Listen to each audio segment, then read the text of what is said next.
Haleluya, Shalom, salam sejahtera bagi kita semua. Pagi hari ini sebelum kita melanjutkan semua aktivitas kita mau merenungkan firman Tuhan, kita mau melandasi semuanya dengan kebenaran firman Tuhan. Puji Tuhan, tema pagi hari ini saya beri tema keluarga yang diberkati. 2 Samuel 6 ayat 11 dan 12. Saya bacakan firman Tuhan demikian. 3 bulan lamanya tabut Tuhan itu tinggal di rumah Obed-Edom, orang Gad itu, dan Tuhan memberkati Obed-Edom dan seisi rumahnya. Diberitahukanlah kepada Raja Daud demikian, Tuhan memberkati seisi rumah Obed-Edom dan segala yang ada padanya.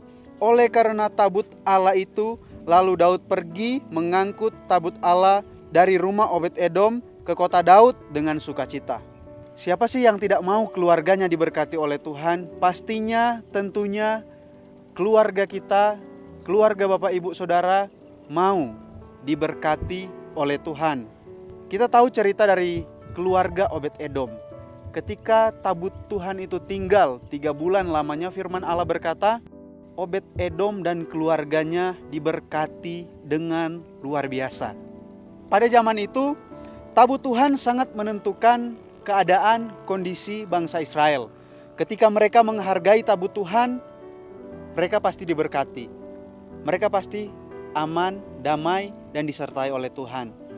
Tetapi sebaliknya, ketika mereka tidak menghargai tabut Tuhan itu, contohnya pada zaman Raja Saul, ada kekerasan, ada kekacauan, bahkan meningkatnya penyembahan berhala. Bahkan kalau saudara baca di Tawarik, di sana Raja Saul sendiri mencari tukang sihir untuk membangkitkan kembali arwah dari Samuel, untuk meminta petunjuk. Makanya pada pemerintahan Daud, dia berjuang sekuat tenaga untuk membawa kembali tabut Tuhan ini. Karena apa Bapak Ibu Saudara? Karena Daud tahu begitu besarnya, betapa besarnya pengaruh hadirat Allah ini. Nah, di 2 Samuel 6 ini, sebelum sampai Yerusalem, tabut ini ada di rumah Obed-Edom, keluarga Obed-Edom. Firman Allah katakan, dalam waktu yang singkat 3 bulan saja tabut Allah ini ada di rumah Obed-Edom. Betapa diberkatinya keluarga ini ketika mereka menghargai hadirat Allah, tabut Allah ini. Sampai kepada anak-anak mereka, keturunan mereka itu diberkati oleh Tuhan. Buktinya saya akan bacakan di dalam 1 Tawarik 26.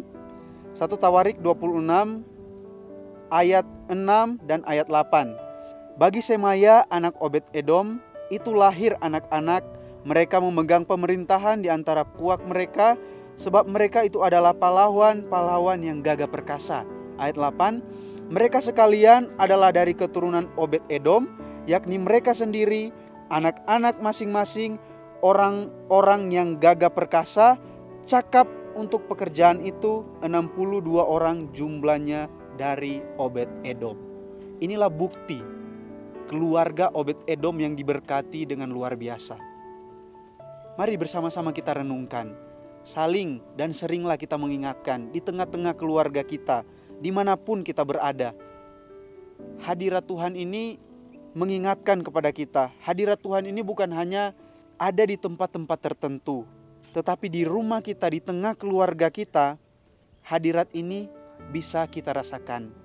Bisa kita rasakan dimanapun dengan cara merenungkan firman Tuhan, membaca firman Tuhan, menaikkan pujian penyembahan kepada Tuhan, persembahan kita kepada Tuhan, saling mengasihi di tengah-tengah keluarga kita. Kita melakukan ini bukan hanya ketika kita di dalam gereja atau di tempat yang tertentu, tapi ketika kita di rumah bersama keluarga kita, saya percaya Allah hadir memberkati keluarga kita. Kenapa keluarga Obed-Edom diberkati? Karena mereka menghargai Allah, mereka menghargai hadirat Allah. Demikian juga ketika kehadiran Allah, hadirat Allah itu ada, kita hargai di rumah kita, di keluarga kita, pasti sukacita, berkat daripada Tuhan, jasmani, teristimewa rohani menjadi bagian kita. Puji Tuhan, biarlah ini menjadi bekal bagi setiap kita, mengingatkan masing-masing keluarga kita. Kita menghargai hadirat Tuhan itu di rumah kita dengan pujian penyembahan kita, syukur kita kepada Tuhan, saling mengasihi orang tua dan anak, anak kepada orang tua, suami istri. Mari kita lakukan ini di tengah-tengah keluarga kita. Inilah kunci Obed-Edom diberkati oleh Tuhan. Puji Tuhan, amin firman Tuhan. Mari sama-sama kita berdoa. Bapa di sorga, Bapa yang kami panggil di dalam nama Tuhan Yesus Kristus, kami bersyukur Tuhan buat firman-Mu. Biarlah firman-Mu menjadi pedoman dalam setiap kehidupan kami, di tengah-tengah keluarga kami ya Tuhan. Biarlah ada pujian penyembahan, ada syukur kami kepada Tuhan. Dan Tuhan, biarlah saling mengasihi ini ada di tengah-tengah keluarga kami. Karena kami tahu ketika kami saling mengasihi, kami hargai hadirat Tuhan. Kami hargai Tuhan di tengah-tengah keluarga kami. Kami percaya kami diberkati oleh Tuhan. Pagi hari ini Tuhan, kami berdoa buat Bapak Ibu keluarga, dimanapun mereka berada Tuhan, aktivitas yang mereka lakukan, biarlah Tuhan senantiasa juga ada di tengah-tengah hidup mereka, menjagai hidup mereka, mengurapi terus hidup mereka. Sebagai pemimpin, sebagai gembala yang ada di gereja kami, biarlah mereka semakin diberkati, semakin diurapi oleh Tuhan.